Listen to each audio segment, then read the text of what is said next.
As an avid romance reader, I've long wondered why we call women's fantasy and romance porn, whereas we do not say the same thing about Game of Thrones or Lord of the Rings. Today's episode, we're going to be talking about why female driven fantasy is often dismissed, while male centric fantasy is seen as classic.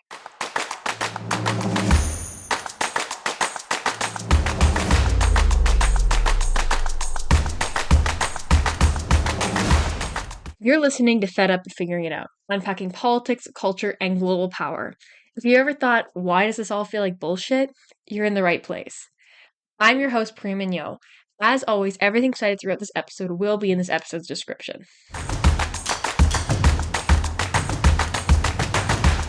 Start off, we're going to be talking about childhood fantasy and the predominant male narrative. Growing up, the stories we're raised on are predominantly male. Regardless of sex, typically you follow a male protagonist through a certain journey of some sort. You can think of Harry Potter for this, or Percy Jackson. The stories that we are often read across gender are male protagonists. There's not often a series if you can think of one, that's amazing. But for me, when I come to think of like childhood stories and childhood chapter books, there isn't a series that is read widely by both men and women that has a woman protagonist. And Harry Potter and Percy Jackson are all told through the male perspective, which is not to say that they're not important books, they're not lovely books to read, but it's an interesting fact or an interesting perspective when you look at things to be like, okay, we're not actually raised with many women protagonists across gender. The fantasy books boys and girls read at night aren't the narratives of boys. And that's not to say you shouldn't love these series. They are amazing stories in so many ways. And I mean, there's a lot of controversy around some of the authors now. But they are really amazing stories and they take you really in depth into the world of fantasy and they are beautifully written. And that's not to say we should dismiss them just because they're written from a male perspective. Like right now, I'm actually rereading Percy Jackson, which is in here. I own Gryffindor merch. Like, I really do love these stories. But these are the stories that people often start with and so often end with. People often don't read past childhood. And so if they're only ever raised reading male narratives or anything like that and they just stop, they don't ever have to get to see a woman protagonist in their books. In primary school, when I was in high school, pretty much all of my English books were written by men or followed male protagonists. I remember in grade 12, I had to read the book All the Pretty Horses by Cormac McCarthy. And we were supposed to be, I didn't love the book personally. I didn't really find joy in it, but it was considered a classic. And the problem for me was that there was little female character representation and like the masculinity portrayal throughout the book was very like rigid, as we've talked about in previous episodes. And we were supposed to interpret it as a love story. And in my brain, I'm like, we don't know anything about the female characters in this book. So how can it be a love story? And like it was just such a one-sided, very obviously male gaze love story. And I didn't really love it for that reason. So, but it was considered a classic, despite having, again, it was taught in high school, but it had sex scenes in it, and it had romance in it, but it wasn't called smut. And it was, again, seen as this iconic book about Western love stories.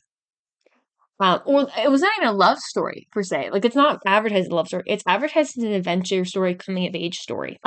In high school, I also read Othello, which also again focused on the male protagonist throughout the series. In both the Othello and Cormac McCarthy book, my English teacher, who I really did like, he often was like, well, maybe the females are the villains of this book. And I'm like, how can the females of this book series, the women in this book series, be the villains when it's clearly the villains are other people?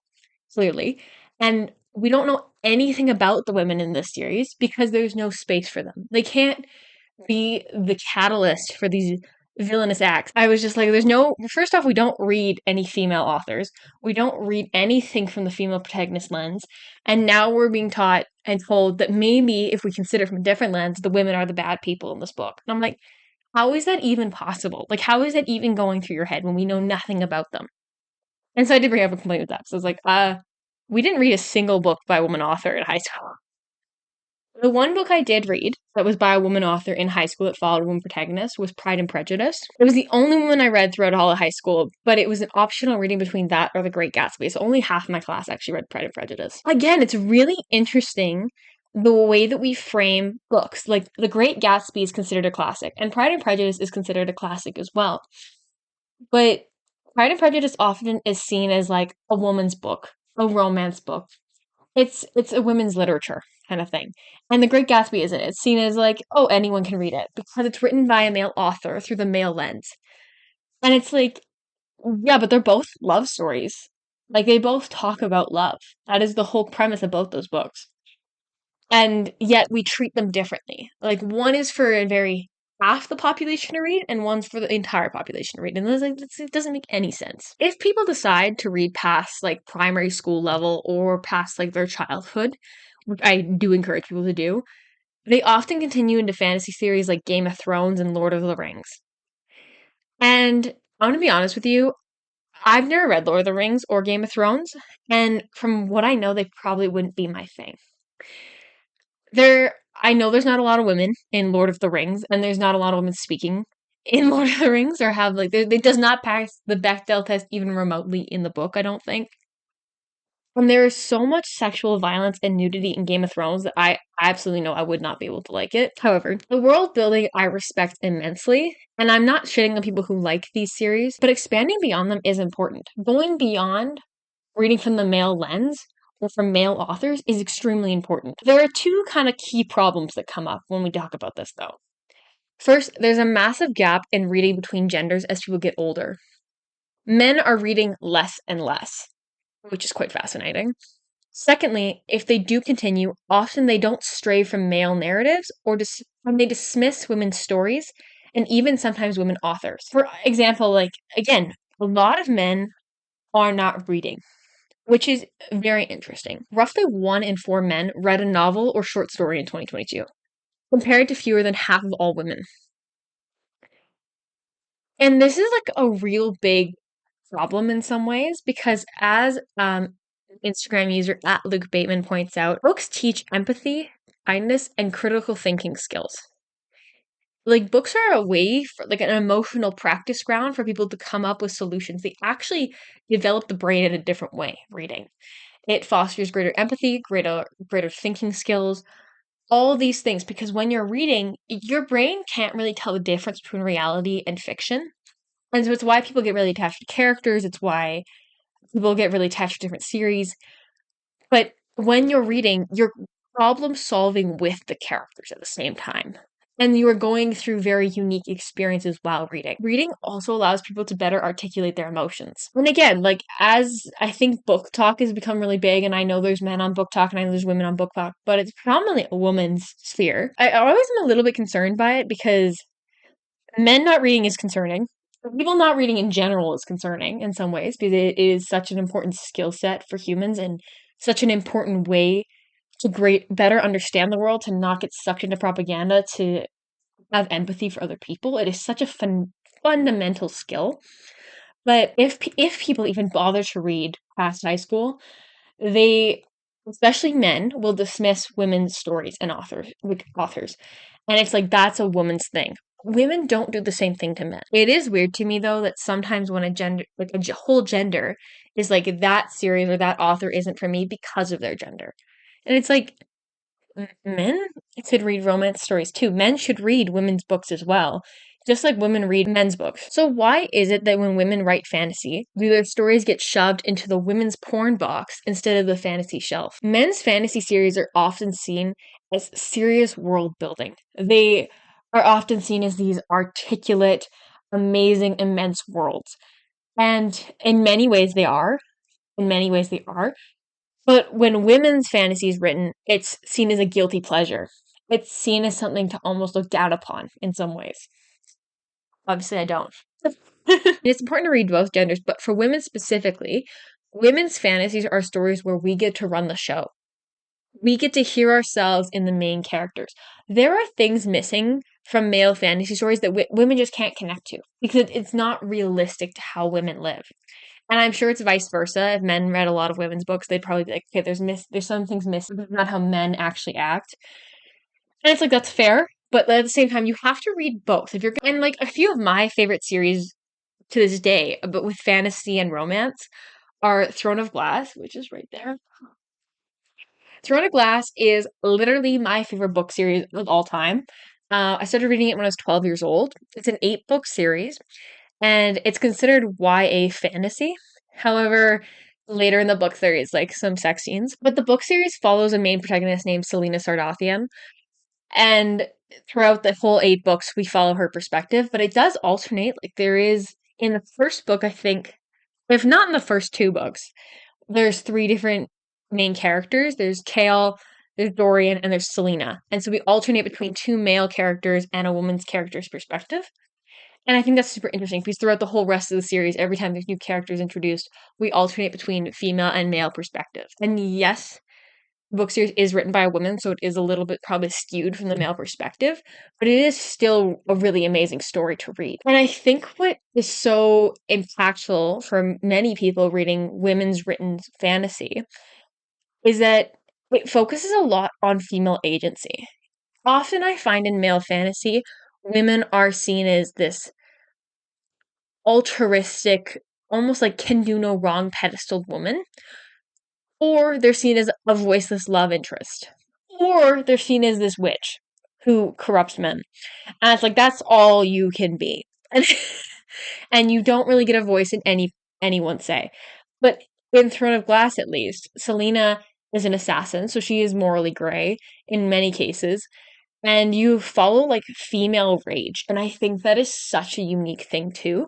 And in the male's perspectives, we also get like rage and love and all the feelings they have, but it's so nice to see that like not a single character in this book series is made into a voiceless love interest. Like we get everyone's perspectives in so many ways. The book series, Throne of Glass, also relies heavily on friendships for both male and female. It talks about the relational bonds. I love that it shows that every character has the capabilities and shows a variety of the spectrum of emotions. And really uniquely in Throne of Glass as well, it also briefly talks about menstruation. And in Sarah J. Maas's other series, ACOTAR, it does talk about pregnancy, which I feel like a lot of fantasy books just completely gloss over despite that affecting 50% of the population. When we talk about romance in book series, I often find that, for example, with Cormac McCarthy's All the Pretty Horses, that's not classified as a romance. It's classified as a coming of age, it's classified as an adventure. And yet, in pretty much every male written adventure story with a male protagonist or a male narrative or whatever it is, there's romance in it. Absolutely, there's romance in it. They get the girl at the end, right? That's the idea. And so there are romances in some ways, but we don't call them romances, which I think is really interesting because like sometimes they actively go in search of romance and go in search of love, and yet we don't call them that. We call them classics instead of romance. And it almost feels like romance gets shoved into this box where it's women's only, and it's almost frowned upon in a way. But romance as a genre has had a profound impact on female participation and activity. Women have been reading romance since they started coming out, and it was one of the few ways women saw themselves in literature without being a voiceless character. They got to see their desires play out, which is very impactful and very profound in many ways. Again, because less men are reading, there are more women readers and writers taking up space to a degree. And this is like more of a recent thing to have more female authors and more female readers. Like you can look at the book talk community for this. It's run by women pretty much. There's book clubs in pretty much every part of the world at this point, run by women. And there's men's book clubs as well, but it's like a predominantly women's space. There's like all of us talk about Fable and Goodreads. Like all my girlfriends and I have Fable and Goodreads, and we talk about what books we're reading and all this kind of stuff. And for the longest time, women authors were dismissed or minimized, and now that's becoming less and less the case, especially by women. They're not being dismissed by women as much. The one thing that drives me a little bit nuts is that there is this assumption that if a woman writes fantasy, it must be about love or sex. But maybe we just like badass action stories where we matter. And let's be honest, when men write fantasies, they also write about love and sex, but it's not dismissed in the same way women's writing is. And we've made a lot of progress in the last decade or so, in the last 3 decades, who knows? We've made a lot of progress in like having more authors and characters of color, more queer identities, more complex women. But there's still a long way to go in the valuing of both literature for men and women. Like, why didn't I read a single book by a woman in all of high school, except for Pride and Prejudice, which was optional? It's just this weird thing where we don't teach boys, especially, to read books by women with women protagonists. And yet we expect women and girls to read books with male protagonists and male narratives and male authors. And I think it's important that we do that, but it's just weird that we don't do the opposite way. I wanted to talk about a little bit about the women's porn myth in books. My problem isn't when it's said as a joke, because we also play into that quite a bit. We have the hashtag spicy book talk section and chapters and Barnes and Noble and all that kind of stuff. And like I even own a bookmark that says I like my books with a little bit of spice. My problem is when other people take it seriously and think that that is all women's literature is painted to be. So much of women's literature has nothing to do with sex and love and romance. So much of it does not. I mean, we play into it. We're like, yep, this is a smut book, whatever. But at the same time, I'm like, there's so many romances by men that we just don't call romances, and they're smut books. Like, Game of Thrones, that's probably smut. If you want to be actually critical of it, it's probably smut. It has the same levels as women's romance. And so that is what drives me nuts, is that when we take it seriously, when it's like women aren't reading anything of substance because they're reading fantasy and romance, it's like that's actually not true. We just have a different value scale for female and male written pieces in our society for some reason. And here's the thing. People love to call romance novels porn. But let's compare what's actually going on here. Porn is largely made by men for men. There's little to no plot, no emotional connection, and often very degrading to women. It shows them as these passive objects for pleasure, and that is all they are. It rarely features consent or mutual respect. We have no idea what the dynamic is between the two people having sex. Pornography is often just very explicit with no emotional or thematic buildup to it. In that fact, it alters the reward pathways in the brain, which focus on instant dopamine. And it obviously has had a huge impact on our society and the way we have relationships between men and women. Pornography is truly not good for relationships because of the way it narrow-mindedly creates instant dopamine without emotional connection, without showing what romance actually is. It just shows sex, which is really weird. Romance and fantasy novels are not the same thing as pornography. Often they are written by women for women. There's emotional buildup, there's mutual desire, there's complex characters. You get to see them work through problems. You get to see the dynamics at play. It's not just instant gratification. You have to again, you're with the characters, you're working through the situation, you get to feel the things they're feeling. And that is very different than pornography. The real thing women get off on in these books is security, kindness, love, and respect. And if people think that's laughable or just should be categorized as smut, then maybe look in the mirror, because those are very important aspects in a relationship. And often the books we call smut have like, I don't know, 30 maximum 30 pages. It's a big book, like Court of Silver Flames by Sarah J. Maas. Maybe there's 25 to 30 pages of sex. That is a 500-page book. I don't know why people are so quick to assume women's literature is smut when so much of it is not even remotely, they're not even having sex in the book half the time. Most of the vast majority of the time. It's like 5% of the book. And you're like, even romance books, like all of Ali Hazelwood's books, they're really good and they do actually have a lot of sex in them. But at the same time, comparatively to the page count of that book, there's not a lot of sex in it. So it's, I think it's a weird thing where like pornography is an instant, like however long video, but it's an instant gratification. You're watching it. There's no other storyline to it. And with romance books and fantasy books, there's storylines to it. There's important things happening. There's character development in it. And yes, there's sex, but that's kind of normal for humans and for other creatures. But like, It is just that really interesting fact that it's like it's not the same thing. Like it's not the same thing. Here's the thing. I read a lot in 2025 and I'm reading a lot in 2026 too. But a couple of my stats in 2025. I read 30 books in 2025 about, and that's not including like books for school, but 2025 was a pretty romance heavy year for me. I read a lot of romance books.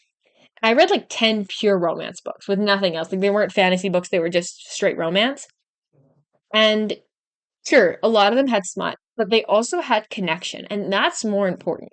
That is often also why I gravitate more towards YA books because I actually don't really enjoy the smut as much. I enjoy the tension and the emotional connection more. But I find that YA authors don't like some of them are phenomenal, but some of them are just like written for children, and it's like okay. But then sometimes you read adult books and you're like, wow, this is just smart. But a lot of the popular ones on Book Talk are not. They actually have complex characters and like development and all that kind of stuff. The thing I go looking for when I read is stories where I feel seen and comforted. It's the stories where I can feel myself in the main character. Or feel myself in all the characters. Like in Throne of Glass, I connect to the male characters as much as I do with the women characters. And I think that's very important as well. Not to get really scientific here, but there is a neuroscience connection. Romance simulates empathy and attachment. It doesn't desensitize people from what they're reading. It lets readers feel seen and practice emotional safety. Again, these are just almost like trial grounds for the real world. You get to play out those emotions. So it is this emotional safety net in these worlds. Porn, on the other hand, creates a dopamine loop in the brain, triggering instant gratification. And the object of pornography doesn't allow for emotional intimacy to take hold. Pornography has been found to negatively affect men's body image, have more negative views, anxiety, and avoidance to real romantic relationships.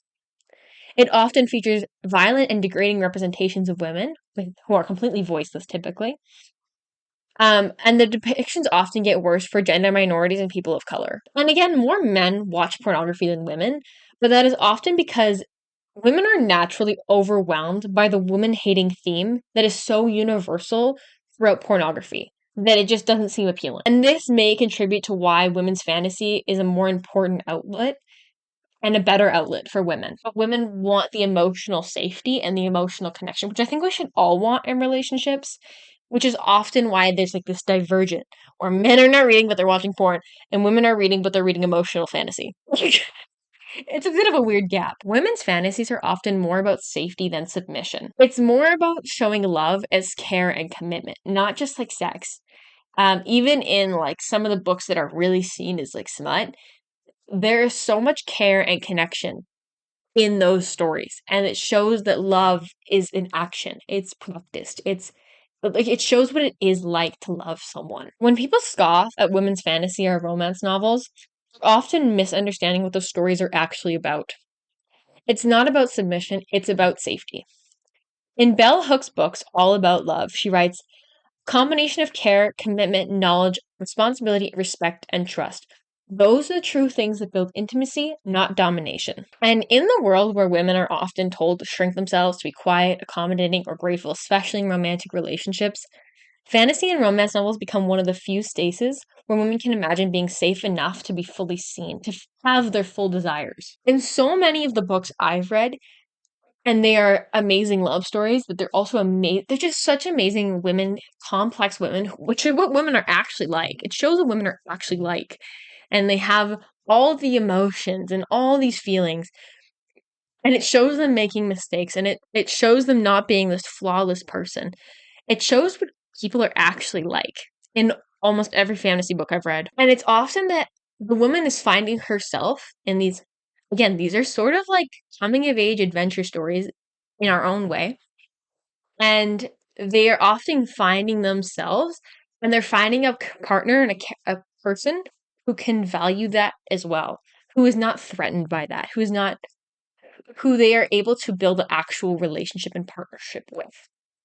And they both have voices, they both have frustrations, they both have concerns, but they work through those things as well. And I think that's what makes it so much more appealing to women, because it shows what life is actually like, and it shows a partner who respects you. Like, if the main character ends up with someone who doesn't respect them, you know it's not the end of the book. Love is a practice and not just a feeling. And in that sense, women's fantasy doesn't just provide escapism, it's often a rehearsal for what it will be like to have that connection. When men dismiss these books and women's books as porn, they're really revealing how little they understand about love as an ethical practice. These stories don't glorify sex without connection. They reimagine connection as sacred. They ask, what would desire look like if we actually felt safe? And that's something our culture still doesn't know how to answer. Again, these books are fantasy. They're not reality. But it does make us wonder, what would the world look like if that was what we were looking for? So if romance novels are women's version of porn, and I say that extremely lightly, maybe porn is just men's version of poorly written fantasy. And if you're sitting there thinking, Priya, there's no such thing as boys' books and girls' books, like anyone can read anything, and I'm all for you there. The truth is that's not necessarily true. When I remember growing up, there was a women's literature section, but no such thing as a men's literature section. These books that talk about equitable relationships and connection and what love could look like, these are for women only. It's like, how is that helpful? That's not helpful.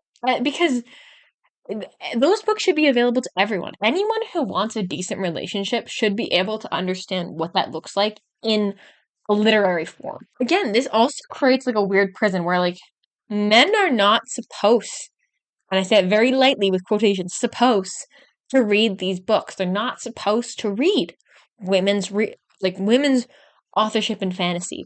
They're not supposed to read romance books. And it's like, that is such bullshit. It should be such bullshit, but it's not. Which is really depressing, because men should be able to read whatever women read, and they should not be judged for it. For wanting healthy emotional connection, they should not be judged for that. And so I understand that we've also created this prison with patriarchy and creating and telling men that they are not meant to be the emotional gender. We've made this prison where they don't feel like they are able to access these books. But that has to stop. Like, it has to stop. Because if women, all of us, are getting raised and growing up reading more than men, and we're reading books where we're seen as equals, and we're reading books with emotional connection, and men aren't, it's like a weird thing where men are almost stunted emotionally in their emotional development, and women are surpassing that. And that has happened for a very long time anyway. But especially with the lack of reading and the way women are reading more and more, which is a good thing that everyone's reading more in some ways. It just shows like there's a great imbalance in the way that we have done emotional connection between men and women. And that obviously is showing up in dating, and it's showing up in our relationships, and it's a whole thing. But this is the patriarchy in motion, like not letting men read these books. When a book is written by a man, it's called literature. When it's written by a woman, it's considered niche. It's considered only for women, which is so weird. So weird, guys. Men's books can be read by both genders. That's universally and socially accepted. Women's books are often considered fringe, disregarded, and only for women. They're not considered serious literature. They're not considered classics, which does my head in. But the question is, why shouldn't men be reading books about women the same way we grew up reading about them in Harry Potter and Percy Jackson? Last year, I read 2 books from purely male perspectives, and 8 from alternating male and female narratives. That's kind of a balance. And yes, the alternating perspectives were all written by women, but it also doesn't reduce the male protagonist to some voiceless love interest, which frequently happens in male fantasies. I cannot even think of a male fantasy that's written from a woman's perspective that isn't complete horseshit. And there's not even many male fantasies that are written from a woman's perspective. They're all written from men's perspective. They don't offer alternating points of view. The women are just like voiceless objects, voiceless characters who have no agency. They're, again, one of the characters. They're either perfect, the love interest that has no voice, or this evil witch who seduces men. And it's like, why can't we just break out of that? Like, and that's why, even though they are written by women's authors, the alternating perspectives books are still really important because it shows the emotional complexities of these male characters. It gives you a connection to them. It's like, oh, I understand why you're doing this thing. That sucks. You're going through this challenge. And it's so important to read books whether they're written by men or women, that alternate perspectives or have the opposing perspective. You know what I mean? And it's not about dividing literature by gender. It's about expanding empathy. Once again, this gendered gap does have an impact on relationships. Porn and romance shape expectations very differently. Porn teaches instant gratification, dominance, and objectification. Romance teaches patience, vulnerability, and communication. Completely different things, my guy, okay? I will not lie that there is like a section called dark romance that I don't think is healthy. And once again showcases how abuse and violence is a poor disguise for love. But the vast majority of readers and writers stay away from those types of books to focus on real romantic connections. I don't understand the appeal of dark romance even remotely. I just don't. I think it's disgusting in many ways. Some people do like it, but again, not for your girl. Between pornography and romance books, one literally rewires the brain for detachment, and the other trains you for emotional intimacy. It fosters empathy for all genders to read romance.